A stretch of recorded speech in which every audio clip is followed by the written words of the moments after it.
ज्ञानशाला कार्यक्रम के पुण्यार्जक हैं स्वर्गीय श्री मंगलाबेन एवं स्वर्गीय डॉक्टर श्री विहुल दास जी की स्मृति में जयश्री बेन, डॉक्टर नेरीश भाई श्रोफ वडोदरा तनव, डॉक्टर फिंजल, डॉक्टर जिगेश श्रोफ वडोदरा अंतरा, अर्पिता नीरज शाह USA कारेलीबाग वडोदरा गुजरात, श्री दिगंबर जैन महिला शास्त्र सभा सूर्यनगर गाजियाबाद, श्री सुभाष जैन, श्रीमती सरोज जैन, श्रीमती रेणु जैन, श्रीमती अंजलि जैन, श्रीमती आरती जैन, सानवी, वर्धन, आरव, कुवम, सोनीपत हरियाणा। मातुश्री निरंजनाबाई सरोदय की स्मृति में सौभाग्यवती सुनंदा सरोदय, धर्मपत्नी professor Umesh Chandra Sarodaya, Madhuri Jain, Tarachand Sarodaya, Saurabh, Ritika, Pushpak, Shailesh, Nishigandha, Swastik, Spruha, Nagpur Maharashtra. Shri Parasnath rerolling mills limited, Durgapur 1, Vardhaman Paschim Bangal. Amita Jain, wife of Anil Kumar Jain, Sangeeta Jain, wife of Vipin Kumar Jain. Manak Chand, Kamla Devi, Rakesh, Neetu, Rishabh एवं आयुषी मुशरफ, B123 सेठी कॉलोनी, जयपुर, राजस्थान। दिवंगत श्री मोहन लाल जी पाटनी कलकत्ता की पावन स्मृति में सौभाग्यमल राजकुमारी, सुनील, संगीता, साहिल, प्रज्ञा एवं उत्सव कलकत्ता, टीकम सुशीला, नवनीत अनामिका, विकास श्वेता एवं सिद्धांत बेंगलोर, बाबूलाल शकुंतला कलकत्ता, अरविंद रेणु एवं यशवर्धन बेंगलोर। जय जिनेन्द्र यस्य स्वयं स्वभावाप्ति रभावे कृत्स्न कर्मणः तस्मै संज्ञान रूपाय नमोस्तु परमात्मने।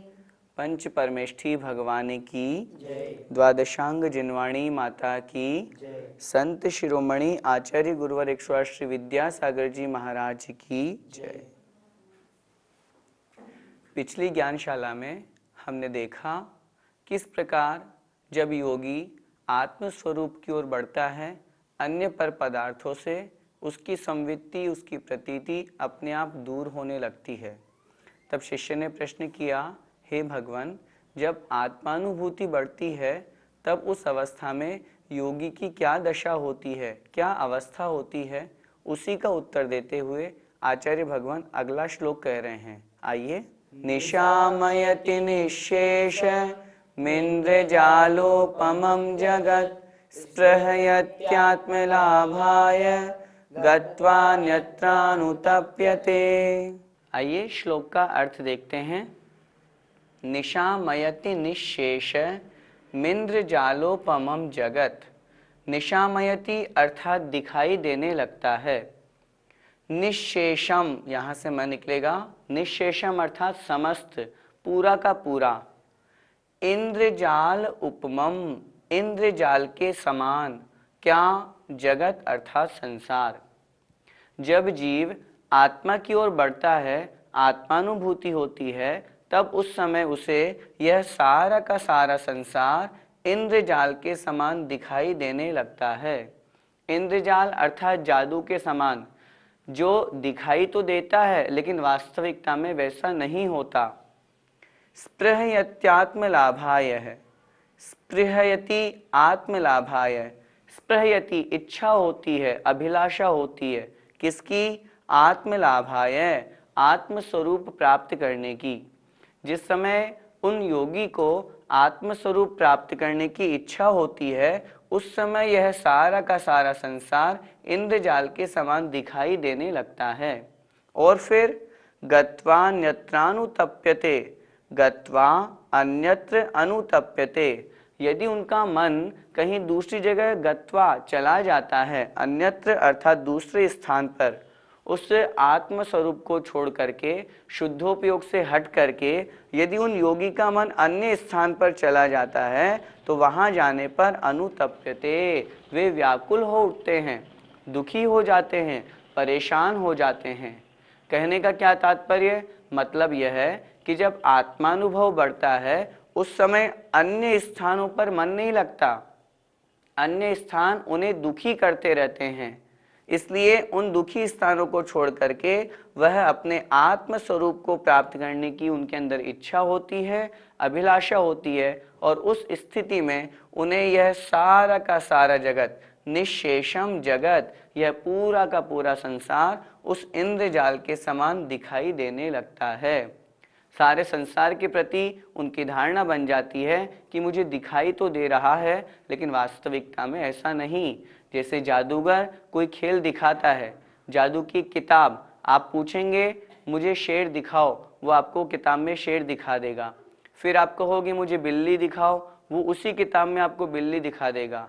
वास्तविकता में न वहाँ शेर है न वहाँ बिल्ली है, सिर्फ हमें दिखाई दे रहा है। ठीक वही स्थिति उन योगी की होती है। आत्म स्वरूप को प्राप्त करने के पश्चात समस्त संसार उन्हें उसी इंद्रजाल के समान दिखाई देने लगता है। भैया जी, संसार को इंद्रजाल के समान क्यों बताया गया है? इंद्रजाल अर्थात जादू।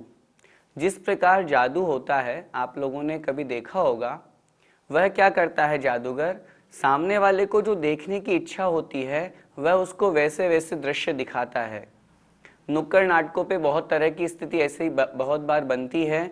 वहाँ पर बहुत भीड़ जमा होती है और उस गोले में एक व्यक्ति जो जादूगर कहलाता है वह कहता है कि यहाँ पर पैसों की गड्डी है, तो बहुत सारे हजार हजार 500-500 के नोट वो वहाँ पर उपस्थित कर देता है। लोगों को दिखता है अरे इतने सारे पैसे उपस्थित हो गए। फिर थोड़ी देर बाद में उन पैसों के स्थान पे वो फलों का ढेर बना देता है, फिर उसके स्थान पर अन्य को दूसरी वस्तु बना देता है। इसी तरह का यह संसार है। वास्तविकता में वह जादूगर उन पैसों को प्राप्त करके खुश हो रहा है क्या?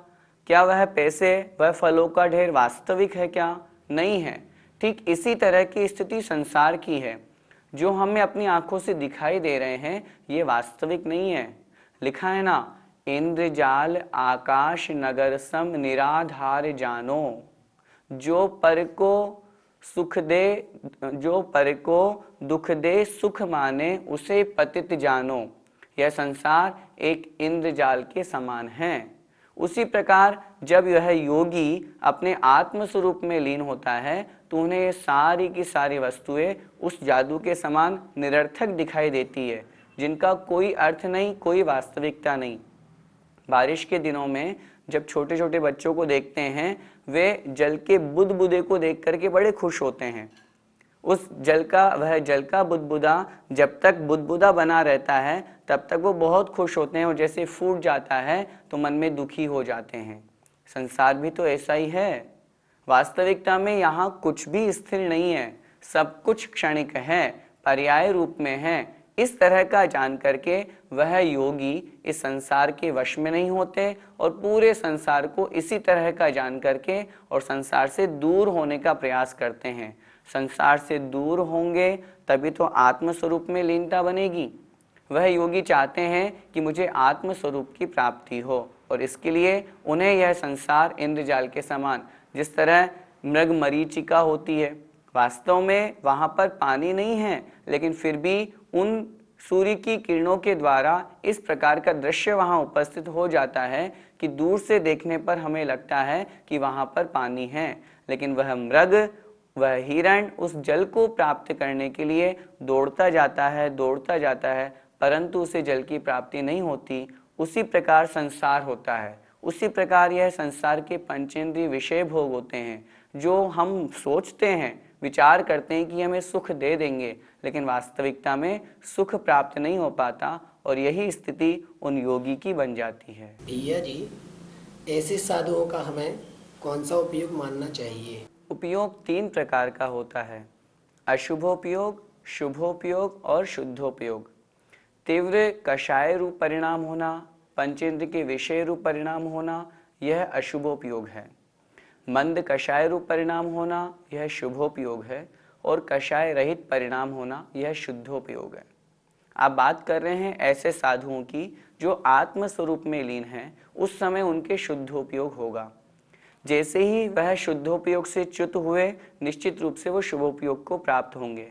लेकिन शुभोपयोग में भी उनका मन बड़ा विकल्पित होता है। तभी तो आचार्य भगवान ने यहाँ लिखा, गत्वा अन्यत्रानुतप्यते।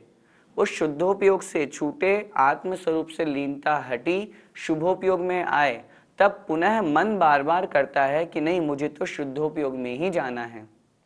मूलाचार्य जी में आचार्य भगवान ने लिखा है कि ऐसे मुनि महाराज जो शुद्धोपयोग से च्युत होकर के शुभोपयोग में आ गए हैं, उन्हें ऐसे ग्रंथों का स्वाध्याय करना चाहिए जो पुनः उन्हें शुद्धोपयोग की ओर ले जाए।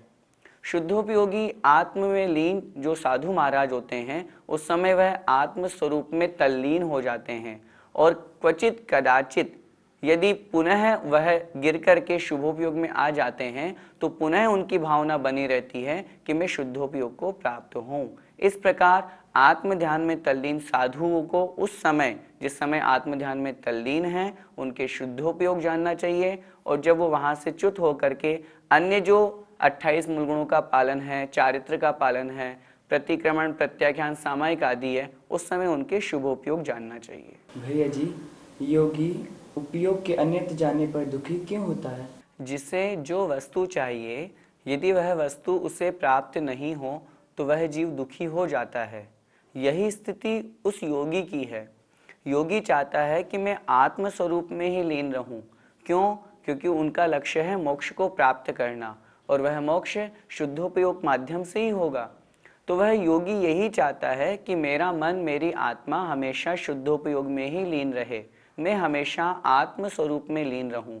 लेकिन जब वह आत्म स्वरूप में पूर्ण स्थिर नहीं रह पाता, बहुत लंबे समय तक नहीं रह पाता, तब अन्यत्र उपयोग चले जाने पर, शुभोपयोग रूप उपयोग हो जाने पर वह योगी दुखी हो जाता है।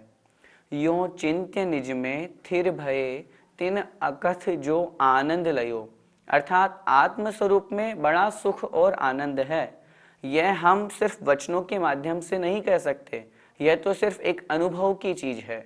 आत्मानुभूति जब होती है तब एक अलग ही आनंद की प्राप्ति होती है, अलग ही सुख मिलता है। लेकिन हम विचार करें, जब वह योगी उस आनंद से और उस सुख से दूर हो जाता है, उसका विकल्प हो जाता है, तो वह जीव दुखी होने लगता है। इसका मतलब निर्विकल्प होना सुख का कारण है और विकल्पित होना दुख का कारण है। वह योगी महाराज उस समय इसीलिए दुखी हो जाते हैं क्योंकि उनका उपयोग स्थिर नहीं रहा, वह शुद्धोपयोग से हट करके शुभोपयोग को प्राप्त हो गए। इसीलिए बार बार मन में विचार करते हैं कि नहीं, मुझे तो पुनः शुद्धोपयोग में ही जाना है। अन्य जो सांसारिक विकल्प हैं, चाहे वे धार्मिक भी क्यों ना हो, उन योगी के लिए तो वे विकल्प ही हैं। इसलिए उन विकल्पों से दूर होकर के वह योगी पुनः शुद्धोपयोग में जाने के लिए तत्पर हो जाता है। और जब तक नहीं पहुंचता, तब तक हमेशा मन में यह विचार करता रहता है कि अरे, मुझे तो शुद्धोपयोग को प्राप्त होना है। संसार में अन्य स्थानों पर विकल्प होने के कारण से वह योगी संतप्त हो जाता है, दुखी हो जाता है। इसलिए शुद्धोपयोग से छूटने के कारण से उन योगी को उस समय वहां पर दुख होता है। आत्मानुभव की हमने चर्चा की। जब आत्मानुभव बढ़ता है, उस समय योगी की इस प्रकार की स्थिति होती है कि उसे संसार इस तरह का दिखाई देता है। पुनः अग्रिम श्लोक में आचार्य भगवान कह रहे हैं, उस आत्मानुभव को प्राप्त करने वाले जो योगी होते हैं, उन्हें इस संसार में क्या अच्छा लगता है? क्या वास्तव में संसार अच्छा लगता है अथवा वो एकांत में रहना पसंद करते हैं? उसी बात को आचार्य भगवान अग्रिम श्लोक में कह रहे हैं। इच्छत्येकांत संवासम निर्जनम जनितादरः निज कार्यवशात् किंचित दुक्त्वा विस्मरति द्रुतम। आइए, योगी जन किस स्थान की वांछा करते हैं वो यहाँ देखते हैं। इच्छत्येकांत संवासम, इच्छति एकांत संवासम। इच्छति अर्थात चाहता है, एकांत में रहना, संवास अर्थात निवास करना। कैसा स्थान? निर्जनम जनिता दर है। निर्जनम अर्थात लोगों से रहित, भीड़ भड़क्का से रहित, जनित आदर है, ऐसे स्थान के प्रति जिनका आदर उत्पन्न हो गया हो, ऐसे स्थान को जो चाहते हो। कैसे स्थान को? जो निर्जन हो, लोगों से रहित हो। क्यों? आत्म साधना करनी है, सामायिक प्रतिक्रमण करना है, अपने मूल गुणों का पालन करना है, तो भीड़ भड़के में कैसे होगा? जहाँ बहुत लोग होंगे वहाँ यह सब कैसे होगा? इसलिए वे योगी जन क्या करते हैं? उस निर्जन स्थान के प्रति आदर उत्पन्न करके और एकांत में रहना चाहते हैं। निज कार्यवशात किंचित उक्त्वा विस्मरति द्रुतम। और फिर निज कार्यवशात, अपने कार्य के वशीभूत होकर अथवा किसी कारण से किंचित उक्त्वा कुछ कह करके, थोड़ा सा बोल करके, विस्मरति द्रुतम शीघ्रता से विस्मरति भूल जाते हैं। वैसे तो अपनी मौन साधना में ही लीन रहते हैं, अपनी आत्म साधना में ही लीन रहते हैं, फिर भी क्वचित कदाचित यदि कुछ बोलना भी पड़े तो उसे बोल करके शीघ्रता से भूल जाते हैं। मैंने क्या बोला, किसको बोला, कैसे बोला, उनसे कोई मतलब नहीं। क्यों? यदि 2-3 विकल्प रहेंगे तो फिर आत्म साधना कैसे बनेगी? इसलिए पहली बात तो बोलते ही नहीं, और यदि बोलना भी पड़े कदाचित तो फिर क्या बोला यह सब वो भूल जाते हैं। क्यों? क्योंकि उन्हें अपना ध्यान अपनी साधना में लगाना है, अपनी आत्म साधना में लगाना है। इसलिए जो योगी जन होते हैं, महान लोग होते हैं, वे तो निश्चित रूप से उस निर्जन स्थान की इच्छा करते हैं। आचार्य श्री को देखो, जहाँ भी चातुर्मास करते हैं, निवास करते हैं, लोगों की भीड़ भाड़ से दूर रहते हैं। उन्हें अपनी आत्म साधना करनी है तो निश्चित रूप से लोगों के बीच में नहीं होगी। आचार्य श्री कहते हैं, जहाँ कोलाहल है वहाँ कोई हल नहीं है। आत्मा को पवित्र करना है, शुद्ध उपयोग में लीन होना है तो निर्जनम जनितादर है, अर्थात ऐसे स्थान का हमें आदर करना है, ऐसे स्थान पर निवास करना है जहाँ भीड़ भाड़ ना हो। इसलिए उस एकांत स्थान को वह योगी चाहता है ताकि उस एकांत स्थान पर रह करके अच्छी प्रकार से आत्म साधना की जा सके। भैया जी, योगी को एकांत में रहना क्यों पसंद होता है? आपने योगी की बात की है तो योगी को तो एकांत स्थान ही पसंद होता है। क्यों? क्योंकि उन्हें योग साधना करनी है, आत्म साधना करनी है, आत्मा का कल्याण करना है। लोगों के बीच में रह करके आत्मा का कल्याण नहीं हो सकता। ज्ञानार्णव में आचार्य शुभचंद्र स्वामी महाराज ने लिखा है, यदि कोई मुनि महाराज अपनी आत्म साधना करना चाहे तो वह लोगों से दूर रहे, एकांत स्थान में निवास करे। यही बात आचार्य पूज्यपाद स्वामी महाराज इस कारिका में कह रहे हैं। जो योगी होते हैं वो उस निर्जन स्थान को पसंद करते हैं। कुछ लोग सोचते हैं कि यदि लोगों के बीच में रहेंगे तो वहाँ ज़्यादा प्रभावना होगी, लोगों का कल्याण होगा। लेकिन चूंकि हम जो बात कर रहे हैं वह आत्म साधना और आत्म कल्याण की बात कर रहे हैं। हमने पहले भी सुना है कि जो आचार्य कुंद कुंद स्वामी महाराज हैं, उन्होंने स्वयं लिखा है कि पहले अपने स्वयं का कल्याण करो, उसके पश्चात फिर दूसरे के कल्याण की भावना रखो। दूसरों का कल्याण, दूसरों का उपकार बाद में भी हो जाएगा, पहले हमें अपने कल्याण की भावना रखनी चाहिए। तो जो योगी जन होते हैं, जो मुनि महाराज शुद्धोपयोग में लीन होना चाहते हैं, वे तो उस कोलाहल से, उन भीड़ भड़कों से, उस शोरगुल से दूर ही रहेंगे। हम खुद मन में विचार करें, यदि हमारे ऊपर किसी प्रकार का कोई तनाव होता है, डॉक्टर के पास में जाते हैं, डॉक्टर कहते हैं इनको एकांतवास दीजिए, इनको अलग से रहने दीजिए, कोई व्यक्ति इनसे भी मिलने आए तो इनसे मिलने मत दीजिए। कहने का तात्पर्य, लौकिक व्यवहार में भी हम देखते हैं, एक सामान्य पेशेंट को भी जब लोगों से दूर रखा जाता है तो उसे सुख और शांति का अनुभव होता है। क्यों? जितने लोग आएंगे उतने सवाल होंगे, हाँ भैया कैसे हो, क्या हो गया था, क्या नहीं हुआ था, उसका उत्तर देने में ही वो उस व्यक्ति का दिमाग खराब हो जाएगा। इसीलिए डॉक्टर्स उसको एकांतवास की प्रेरणा देते हैं। उस एकांतवास से उस रोगी को कुछ शांति का अनुभव होता है। जब एक सामान्य से रोगी को किंचित समय के लिए एकांतवास से शांति का अनुभव हो सकता है तो हम मन में विचार करें, उन योगी को एकांतवास से आत्मानुभव की शांति का और सुख का अनुभव क्यों नहीं हो सकता। और उसी आत्मानुभव के सुख को प्राप्त करने के लिए वे योगी उस शोर से, उस भीड़ भड़कों से, उस आवाज से दूर रह करके एकांत स्थान में निवास करते हैं। पहले के समय में तो मुनि महाराज जंगलों में निवास करते थे ताकि किसी से कोई डिस्टरबेंस नहीं। वर्तमान युग ऐसा नहीं है, लेकिन फिर भी ऐसे क्षेत्रों पे जाकर के रहना जहाँ पर लोगों का आना जाना कम हो, अपनी आत्म साधना और अधिक अच्छे तरीके से जहाँ बढ़ा सकते हो, उस स्थान पर निवास करना, यही एकांत संवास कहलाता है। भैया जी, अगर मुनि महाराज निर्जन स्थान में रहेंगे तो फिर समाज का कल्याण कैसे होगा? योगी अथवा कोई जीव मुनि बने हैं तो क्या वे समाज कल्याण के लिए बने हैं अथवा आत्म कल्याण के लिए? पहले तो हमें इस बात पर विचार करना चाहिए। निश्चित रूप से हमें उत्तर मिलेगा वह आत्म कल्याण के लिए मुनि बने हैं। जब आत्म कल्याण कर लें उसके पश्चात फिर समाज कल्याण और जीवों के कल्याण की भावना रखें। हम स्वयं मन में विचार करें, यदि वे योगी यदि समाज के बीच में रहेंगे या लोगों के बीच में रहेंगे तो फिर आत्म साधना कैसे कर पाएंगे। लोगों का काम है दर्शन करना, लोगों का काम है उन मुनि महाराज से बात करना, अपनी समस्या को सुलझाना। वे मुनि महाराज उसी कार्य में लग जाएंगे तो फिर अपनी आत्म साधना कैसे करेंगे। सामायिक करना है, लोगों की भीड़ लगी है, हमें महाराज के दर्शन करना है। अब मुनि महाराज के सामायिक का काल हो रहा है, ठीक है, लोगों को बंद भी कर दिया कि ठीक है अभी महाराज जी का सामायिक का समय है, फिर भी शोरगुल तो होता रहता है। इसलिए वे योगी जन उस निर्जन स्थान को चाहते हैं ताकि लोगों की भीड़ से कम होकर के वे अपनी आत्म साधना करें।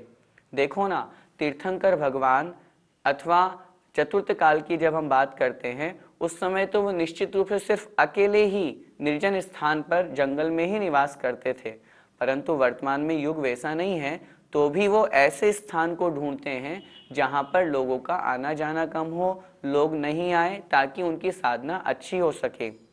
इसलिए आत्म साधना अच्छी होगी तो लोगों का कल्याण स्वयमेव हो जाएगा।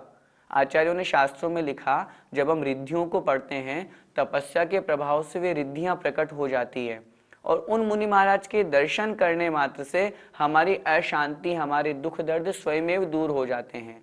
तो वही साधना यदि वर्तमान में मुनि महाराज करें तो हमें उनसे चर्चा करना या उनके चरण स्पर्श करके ही सुख और आनंद की प्राप्ति हो ऐसा आवश्यक नहीं। हम उनके दर्शन मात्र कर लेंगे, उतने में ही हमारी वंदना स्वीकार कर ली जाएगी। इसलिए वे मुनि महाराज अपनी आत्म साधना करने के लिए लोगों से दूर रहना पसंद करते हैं। भैया जी, वे मुनिराज कहकर जल्दी क्यों भूल जाते हैं? कोई भी बात किसी श्रावक ने या किसी व्यक्ति ने कही, यदि वे मुनि महाराज उसे याद रखेंगे तो उनके कषाय उत्पन्न होगी। फॉर एग्जाम्पल, उन मुनि महाराज ने किसी से कहा कि मेरे लिए जरा चौकी ला दो। वह व्यक्ति, वह श्रावक चौकी नहीं ला पाया, 1 घंटे बाद आया। पुनः उन मुनि महाराज ने पूछा, तुम चौकी क्यों नहीं लेकर के आए। इसका मतलब 1 घंटे तक वे मुनि महाराज यही सोचते रहे कि मेरे पास अभी तक चौकी क्यों नहीं आई। इसका मतलब वे अभी तक आत्म साधना की ओर प्रवृत्त नहीं हुए, जो क्रिया उनको करनी थी उस तरफ उनका मन ही नहीं गया। उनका मन सिर्फ इसी में घूमता रहा कि चौकी आए, चौकी आए। कहने का तात्पर्य, वे जो योगी जन होते हैं वो कोई भी बात करते हैं, बात करने के पश्चात तुरंत भूल जाते हैं। यदि उसे याद रखेंगे तो विकल्प रहेंगे, और विकल्प रहेंगे तो फिर आत्म साधना कैसे बनेगी। आचार्य श्री एक बहुत अच्छा उदाहरण देते हैं। विद्यार्थियों के द्वारा जो परीक्षा कक्ष में, एग्जामिनेशन हॉल में जो परीक्षा दी जाती है, उस समय 2-2 फुट का गैप रखा जाता है ताकि वो नकल ना कर सके। फिर भी कुछ विद्यार्थी बदमाश होते हैं, वो नकल करने के लिए एक दूसरे से पूछते हैं। जो तुरंत अपने काम में लगा हुआ है, कंटिन्यू अपना काम कर रहा है, उस होशियार विद्यार्थी से जब कोई दूसरा विद्यार्थी कुछ प्रश्न का हल पूछता है तो वह विद्यार्थी कुछ बोल करके और अपने काम में वापस लग जाता है। उससे बाद में पूछें, भैया तुमने क्या बोला था, वो बोलेगा मुझे याद नहीं है। क्यों नहीं है याद? क्योंकि उसका उपयोग उस समय अपने काम में लगा हुआ था। ठीक इसी तरह योगी जन होते हैं जो वैसे तो बोलते ही नहीं हैं, लेकिन यदि बोलना भी पड़े तो भी कुछ बोल करके तुरंत भूल जाते हैं। यदि उसे याद रखेंगे तो मन में विकल्प होंगे, और विकल्प होना ही संसार का कारण बन जाएगा। इसलिए वे योगी जन किसी से बात भी करते हैं तो बहुत थोड़ा सा बोलते हैं। आचार्य श्री कहते हैं, लोग बागों से अक्सर शिकायत रहती है कि मुनि महाराज तो बोलते नहीं हैं, आशीर्वाद नहीं देते हैं, देखते ही नहीं है। तब आचार्य श्री बोलते हैं, अरे तीर्थंकर भगवान को देखो, जब मुनि दीक्षा लिए थे, मुनि दीक्षा से लेकर के केवल ज्ञान तक किसी की तरफ देखे भी नहीं, आशीर्वाद भी नहीं दिया, बोले भी नहीं। जब उन्होंने ही नहीं दिया तो हम भी तो उसी मार्ग पर आगे बढ़ रहे हैं। फिर भी लोगों के समक्ष इतना बोलते हैं, चर्चा करते हैं, आशीर्वाद देते हैं, फिर भी शिकायत बनी रहती है। लोगों को विचार करना चाहिए। आत्म साधना के लिए वे मुनि बने हैं, और आत्म साधना के लिए मुनि बनने के कारण से वे अन्य लोगों से कम बात करके अपनी आत्मा से बात करते रहते हैं, और आत्मा से बात करते करते आत्म स्वरूप में लीन हो जाते हैं। जय जिनेन्द्र। ज्ञानशाला कार्यक्रम के पुण्यार्जक हैं स्वर्गीय श्री मंगलाबेन एवं स्वर्गीय डॉक्टर श्री विहुल दास जी की स्मृति में जय श्री बेन, डॉक्टर नेरीश भाई श्रोफ वडोदरा तनव, डॉक्टर फिंजल, डॉक्टर जिगेश श्रोफ वडोदरा अंतरा, अर्पिता नीरज शाह USA, कारेलीबाग वडोदरा गुजरात, श्री दिगंबर जैन महिला शास्त्र सभा सूर्यनगर गाजियाबाद, श्री सुभाष जैन, श्रीमती सरोज जैन, श्रीमती रेणु जैन, श्रीमती अंजलि जैन, श्रीमती आरती जैन, सानवी, वर्धन, आरव, कुवम, सोनीपत हरियाणा। मातुश्री निरंजनाबाई सरोदय की स्मृति में सौभाग्यवती सुनंदा सरोदय, धर्मपत्नी professor Umesh Chandra Sarodaya, Madhuri Jain, Tarachand Sarodaya, Saurabh, Ritika, Pushpak, Shailesh, Nishigandha, Swastik, Spruha, Nagpur, Maharashtra. Shri Parasnath rerolling mills limited, Durgapur 1, Vardhaman, Paschim Bangal. Amita Jain, wife of Anil Kumar Jain, Sangeeta Jain, wife of Vipin Kumar Jain. Manak Chand, Kamla Devi, Rakesh, Neetu, Rishabh एवं आयुषी मुशरफ, B123, सेठी कॉलोनी, जयपुर, राजस्थान। दिवंगत श्री मोहन लाल जी पाटनी, कलकत्ता की पावन स्मृति में सौभाग्यमल राजकुमारी, सुनील, संगीता, साहिल, प्रज्ञा एवं उत्सव कलकत्ता, टीकम सुशीला, नवनीत, अनामिका, विकास, श्वेता एवं सिद्धांत बेंगलोर, बाबूलाल, शकुंतला, कलकत्ता, अरविंद, रेणु एवं यशवर्धन, बेंगलोर।